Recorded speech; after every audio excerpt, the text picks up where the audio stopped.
जनूबी पंजाब में अभी भी सैलाब की तबाहकारियां जारी हैं। देहात के देहात तबाह हैं, शहर भी ना बच सके। हजारों लोग गैर महफूज, अशया ख़ुनोशी किल्लत पैदा हो गई है।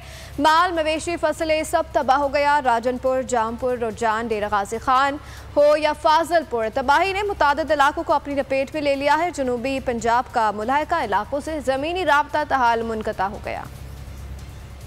सैलाब जनूबी पंजाब में तबाही लेकर आया, हर तरफ पानी ही पानी। देहात के देहात तबाही की कहानी, घर तबाह, फसलें बर्बाद, लोग बेयारो मददगार। पंजाब में सैलाब ने घरों, बस्तियों और देहातों को उजाड़ दिया। तौनसा, रुझान, जामपुर, राजनपुर में उजड़े आशियाने तबाही की दास्तानें बयान कर रहे हैं। मजीद सैलाबी रेले पंजाब में दाखिल। मियाँ वाली में जिना और चश्मा बैराज पर पानी की सतह में मुसलसल इजाफा। जिला राजनपुर में सैलाब से मुतासर इलाकों में पानी की सतह बरकरार। आइंदा सैलाब का खतरा है। फ्लड कंट्रोल रूम के मुताबिक सैलाब से 7 लाख एकड़ रकबा शदीद मुतासिर हुआ है। सैलाब से 3,50,000 एकड़ ज़रई रकबे को नुकसान पहुँचा। मुतासिरीन बेयारो मददगार डेरा गाजी खान में घर छोड़कर सड़क पर आए। घर छोड़कर सड़क पर आने वाले खानदान के यहाँ खुले आसमान तले बच्ची की पैदाइश। हुकूमती बेबसी और लापरवाही, मुतासरा खानदान को खेमा तक फराहम न किया जा सका। मुतासरीन वबाई बीमारियों में मुब्तला होने लगे। डेरा गाजी खान के कबाली इलाकों का जमीनी रास्ता ताहाल बहाल न हो सका।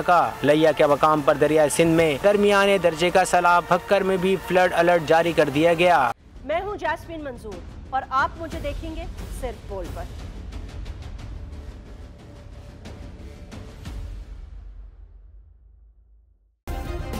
सब्सक्राइब करें और बेल दबाएं ताकि कोई खबर रह न जाए।